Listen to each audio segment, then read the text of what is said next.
Shalom, salam berkat dari kami untuk pendengar sekalian.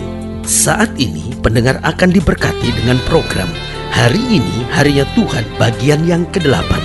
Sebuah program rohani tentang doktrin Alkitab yang menolong kita untuk semakin tertanam dalam kebenaran firman dan bertumbuh dalam kemuliaan. Bersama hambanya, Pendeta Gilbert Lumwendo, STH.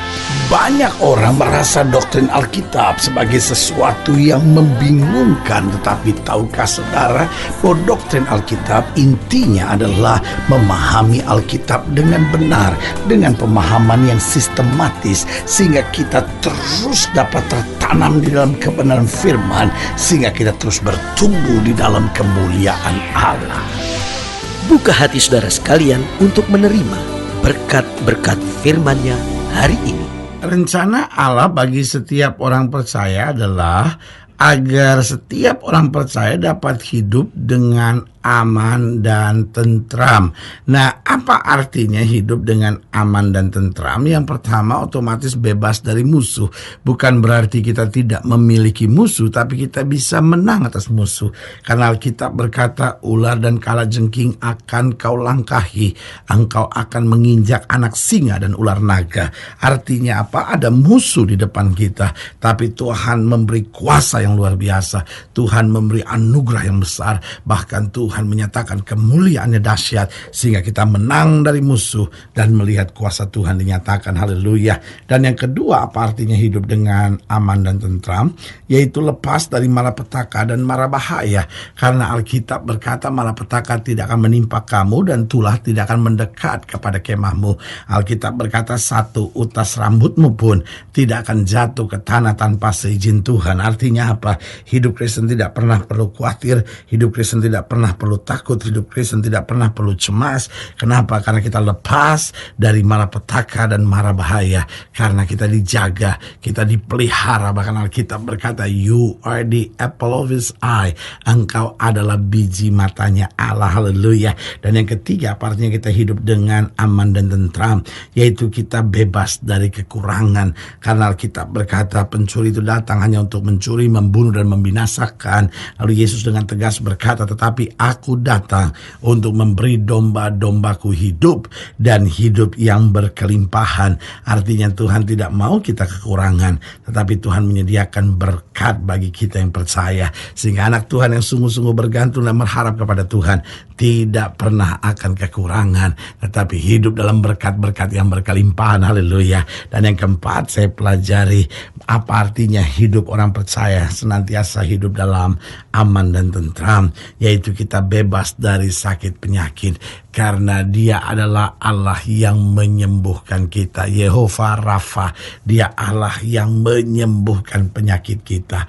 Artinya apa? Bisa saja karena kita salah dalam mengatur kehidupan kita, dalam menggunakan waktu kita, dalam mengatur banyak hal dalam hidup kita. Bisa saja kemudian kita terserang sakit, tetapi kuasa kesembuhan Tuhan tetap dinyatakan buat kita yang percaya. Karena Alkitab berkata, sesuai dengan imanmu jadi padamu. Alkitab berkata oleh bilur-bilur Kristus, kamu yang percaya sudah disembuhkan. Haleluya. Selamat datang dalam program kita Hari Ini Harinya Tuhan, sebuah program rohani yang kembali mengingatkan kepada kita betapa pentingnya kita menjadikan firman Tuhan sebagai dasar keseharian hidup kita. Karena selama kita jadikan firman Tuhan sebagai dasar keseharian hidup kita, langkah-langkah ke depan kita penuh dengan kepastian, kemenangan, berkat, mujizat, dan perkara-perkara besar. Haleluya.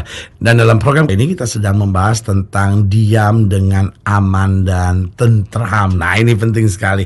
Bagaimana kita hidup di tengah dunia yang makin hari makin menakutkan, makin hari makin kacau, tapi kita bisa diam dengan aman dan tentram. Haleluya. Nah, saudara yang kasih dalam Tuhan, dalam pembahasan kita tentang diam dengan aman dan tentram, kita mau sama-sama belajar dari Yeskiel pasal 28.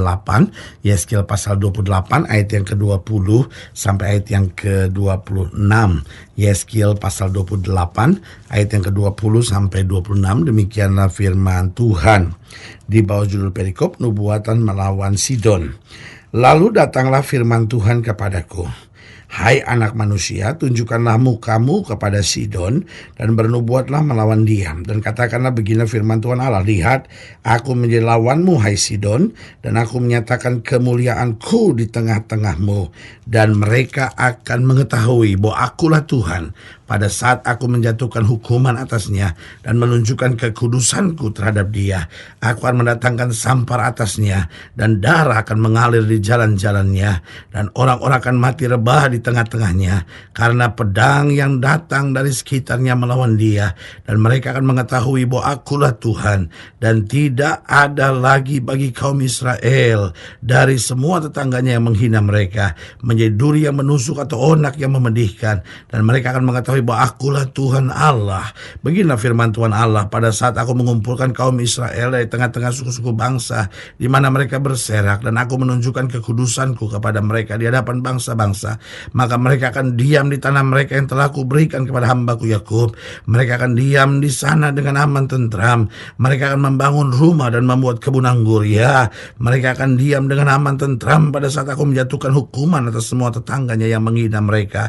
Dan mereka akan mengetahui bahwa akulah Tuhan Allah mereka. Haleluya. Nah, saudaraku yang kasih dalam Tuhan, dari ayat-ayat bacaan ini digambarkan bagaimana kehidupan dunia sebetulnya penuh dengan tantangan dan pergumulan, tetapi orang percaya dijamin di ayat yang ke-26 dikatakan demikian, mereka akan diam di sana dengan aman tentram. Mereka akan membangun rumah dan membuat kebun anggur. Saudara, luar biasa bagaimana untuk kita dapat diam dengan aman dan tentram.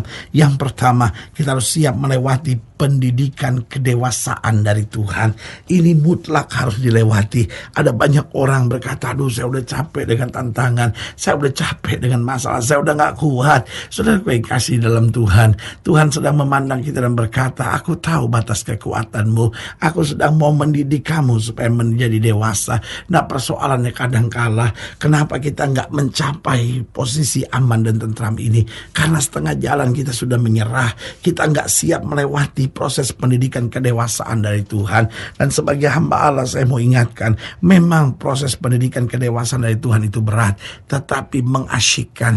Artinya apa? Memang itu berat, tetapi hasilnya luar biasa.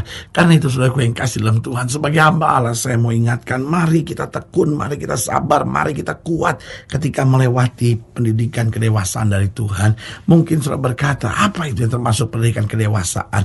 Begini, kadang-kala ada orang-orang yang kemudian meremehkan kita, kemudian ada orang-orang yang memfitnah kita, ada orang-orang yang berlaku menyebalkan terhadap kita. Tapi kita harus belajar sabar, karena Alkitab bilang besi menajamkan besi, manusia menajamkan sesamanya. Lalu kita mulai melihat janji Tuhan, iya ya Tuhan, Tuhan sedang memproses saya, Tuhan sedang membentuk saya. Lihat Yusuf waktu berhadapan dengan istrinya Potifar, berat sekali saudara-saudara, sampai akhirnya dia difitnah, tambah berat lagi, dia dimasukkan ke dalam penjara. Bukan cuma berat, sekarang sangat menyakitkan, tapi lewat semuanya dia kuat, dia selesai melewati pendidikan kedewasaan dari Tuhan, dan Tuhan menyediakan berkat yang luar biasa. Itu sebabnya kalau saudara hari-hari ini sedang menghadapi masa-masa yang tidak menyenangkan, sebagai hamba Allah saya mau ingatkan, itu bagian dari pendidikan kedewasaan dari Tuhan. Mari kita tetap kuat, mari kita tetap maju, mari kita tetap memandang kepada Tuhan, dan kita akan beroleh kekuatan, damai sejahtera dan sukacita. Haleluya. Yang kedua, bagaimana agar kita dapat diam dengan aman dan tentram, yaitu kita harus setia selalu dalam perkara-perkara kecil. Ingat Alkitab bilang apa? Alkitab berkata kalau kita setia dalam perkara yang kecil, Tuhan akan memberkati kita dalam tanggung jawab yang lebih besar. Saudaraku yang kekasih dalam Tuhan, ini yang saya mau tekankan, ini yang saya mau ingatkan. Mari kita selalu setia dalam perkara-perkara yang kecil. Mari kita tekun, mari kita sabar. Kadang-kadang kita pikir, ini kan cuma perkara kecil. Tetapi inilah proses untuk mendapat tanggung jawab yang lebih besar. Karena kalau kita gagal untuk setia saja dalam perkara kecil, mana mungkin Allah mempercayakan kepada kita perkara yang lebih besar. Yang ketiga, bagaimana untuk dapat diam dengan aman dan tentram? Jangan membalas yang jahat dengan yang jahat. Saya ulangi sekali lagi, jangan membalas yang jahat dengan yang jahat. Saudaraku yang kekasih dalam Tuhan, Alkitab ajarkan kita, kalau seorang tampar pipi kananmu, berikan juga kepadanya pipi kirimu. Artinya apa? Kalau kita mau hidup dengan aman dan tentram dalam hidup kita, jangan membalas yang jahat dengan yang jahat. Karena selalu saya katakan, kalau kita membalas yang jahat dengan yang jahat, maka maka itu sama jahatnya.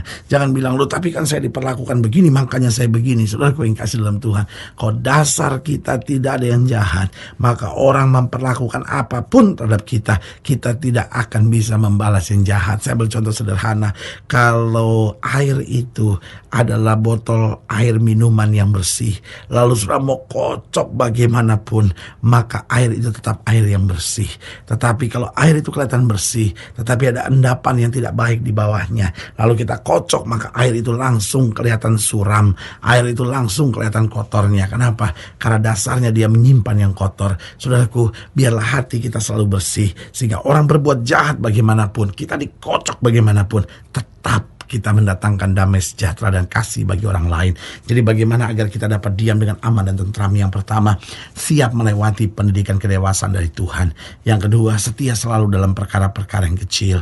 Yang ketiga, jangan membalas yang jahat dengan yang jahat. Dan yang keempat, bagaimana agar kita dapat diam dengan aman dan tentram? Jangan melakukan apa yang kita tidak ingin orang lain perbuat kepada kita. Ada sebuah hukum dalam Alkitab yang berkata, kalau kamu tidak ingin orang lain perbuat sesuatu kepadamu, jangan juga perbuat itu kepada orang lain. Artinya apa? Kita harus hidup dalam keadilan dan kebenaran. Kalau kita sendiri nggak suka, jangan buat. Kalau sudah nggak suka dimaki orang, jangan maki orang. Kalau sudah nggak ingin dibohongin orang, jangan bohongin orang. Kalau sudah nggak ingin difitnah orang, jangan fitnah orang. Kalau sudah nggak ingin diomongin orang, jangan omongin orang. Dalam hidup ini belajar punya prinsip, apa yang menyakitkan buat saya juga akan menyakitkan buat orang lain.